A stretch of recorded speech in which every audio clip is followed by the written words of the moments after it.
Example: the NCAA reports that the mean number of hours spent per week coaching and recruiting by assistant football coaches is 70.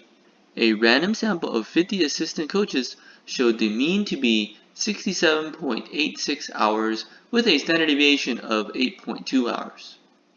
Before we even look at the question, let's put down our variables. We have the population mean is supposed to be 70, so mu equals 70. We're looking at a random sample of 50 assistant coaches, so the sample size is 50. And the average of the sample is 67.86 hours, so x bar is equal to 67.86. We know the standard deviation of the sample is 8.2 hours, so S equals 8.2. Now we need to find our degrees of freedom. Our degrees of freedom is equal to n minus 1, or just 49 because we subtract 1 from 50. Since our degrees of freedom is 49, that's less than or equal to 1000, we're going to use the t distribution. We're going to use the formula that contains t. We want to construct a 99% confidence interval for the population mean. Does your interval support the claim made by the NCAA, or does it cast doubt? And why? We will use the formula that contains t, so x bar plus or minus t sub n minus 1 times s over the square root of n. We know s, we know n, and we know the sample mean. Now all we need is to find this t value, and for that we'll go to our table. We're going to use the row that is equivalent to our degrees of freedom. In our case, the degrees of freedom is equal to n minus 1, or 50 minus 1, and that's just 49. So I'm going to use the row that says 49. Well, if you look at the table, there is no 49, so I'll use the closest one. I'll use 50. So let's use row 50, because that's the closest one. Now for the column, I am going to use the formula 1 minus the level divided by 2. We want a 99% confidence interval, so I'll do 1 minus 0.99 and I'll divide it by 2.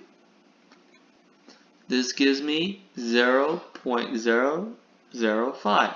So that's the column that we're going to use, the column that says 0.005.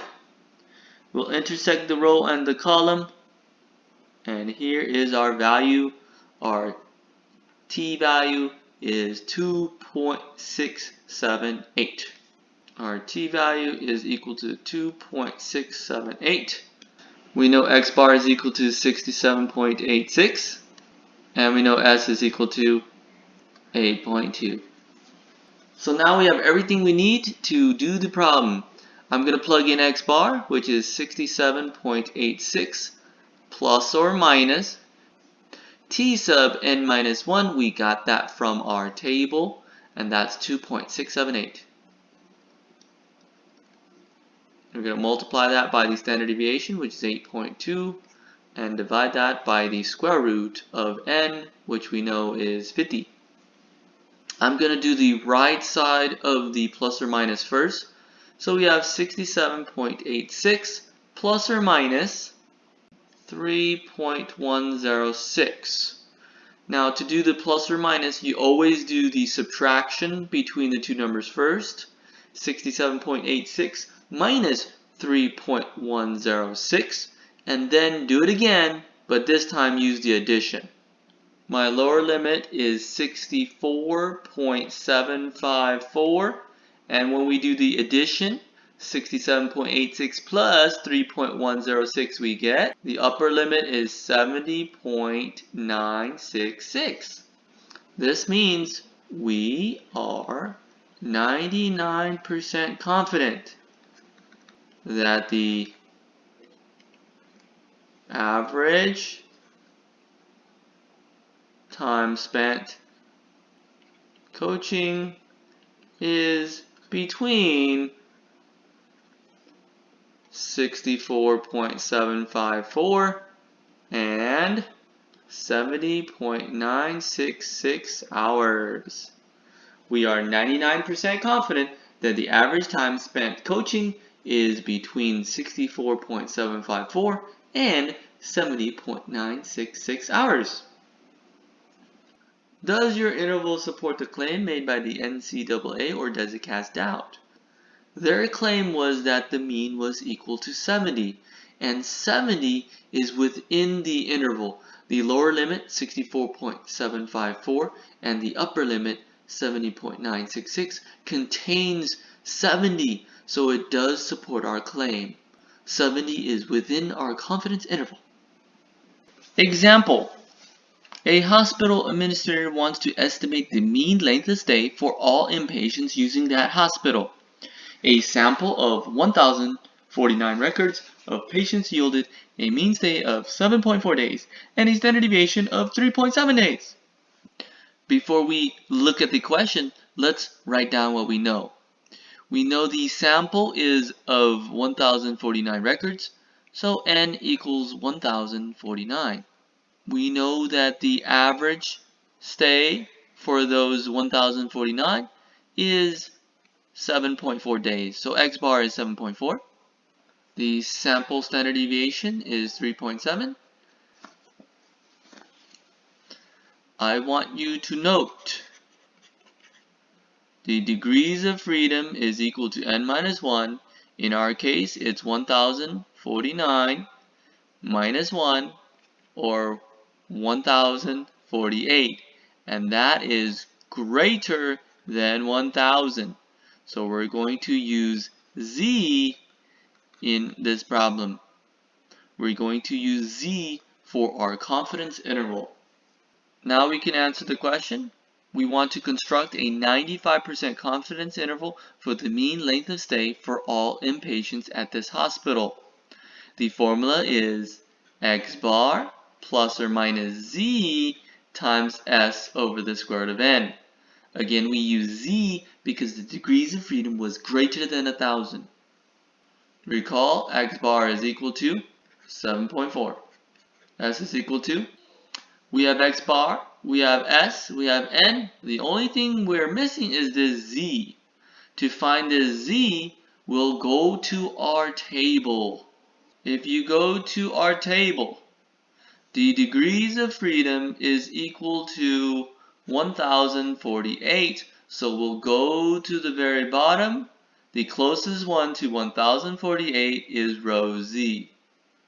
We're going to use row z. Now the column I need is using this formula. The column is equal to 1 minus the level of confidence divided by 2. And we're going to use 1 minus 0.95 divided by 2 because we want a 95% level of confidence. And this is equivalent to 0.025. And that means we're going to use the column of 0.025. Now the reason we use this formula, 1 minus the level of confidence divided by 2, is think about our normal distribution. We want the middle to be 95%. We want the outsides to add up to a total of 5% each. That's why we divide by 2, because we're subtracting the 95% from 100%. We get 5% when you divide it by 2. That's why you get 0.025 for the tails, and that's why we use the column of 0.025. This represents the area in the tail. When we intersect the column and row, I get the z value that I need is 1.960. So our z that we need is 1.960. And now we can plug everything in. X bar is 7.4 plus or minus z, which is 1.960, times s, which is 3.7, over the square root of our sample size, 1,049. we always do the right side of the plus or minus first. So type in 1.960 times 3.7 over the square root of 1049. This gives me a value of 0.22. Our lower limit is 7.18 and our upper limit is 7.62. And we can finally write our conclusion. We are 95% confident. We are 95% confident that the mean for the length of stay for all inpatients is between, and we'll write down our numbers, 7.18 and 7.62. We should include the units. The units are days. So that's our solution. Now we're going to try the problem again, but this time we're going to use a 99% level of confidence, and we want to see what's the difference. X bar is going to be the same, 7.4. S is equal to 3.7. N is going to be 1049. Our formula is X bar plus or minus Z times S over the square root of N. We know X bar, we know S, we know N, we just need to figure out our Z. For that, we'll go to our table. Recall our degrees of freedom is equal to 1048. So we'll use the closest one, and that's row Z. Let's use row Z. Now the column is equal to 1 minus the level of confidence divided by 2. So we'll take 1 minus 0.99 since we're doing a 99% level of confidence. This gives us a value of 0.005. This is the row 0.005, and we'll go to the bottom, and our new Z is 2.576. Our Z is equal to 2.576. Let's plug in our numbers. X bar is 7.4 plus or minus 2.576 times 3.7 over the square root of 1049. Again, we'll use our calculators to do the right side of the plus or minus first. So please calculate the right side of the plus or minus and make sure you get the same number that I have. And that number should be 0.29. And so we now can construct our lower limit by doing subtraction and our upper limit by doing addition. The lower limit is 7.11 and the upper limit is 7.69. We are 99% confident that the mean length of stay is between 7.11 and 7.69 days. So what's the difference? Look at the interval. Which one is bigger? In the previous case, we had 7.18 to 7.62. In the next confidence interval, it was 7.11 up to 7.69. So which interval is wider? Well, it's the interval with the 99% level of confidence. The more confident you are, the bigger margin of error you have. So there's a trade-off. In the first example, our margin of error is 0.22. In the second example, our margin of error is 0.29. It's bigger because of the higher level of confidence. Notice in the formula X bar plus or minus Z times S over the square root of N, we can only control two variables. I can control Z, the desired level of confidence. I can change this level of confidence to how confident I want. I could be 99% confident, 95% confident, or 90% confident.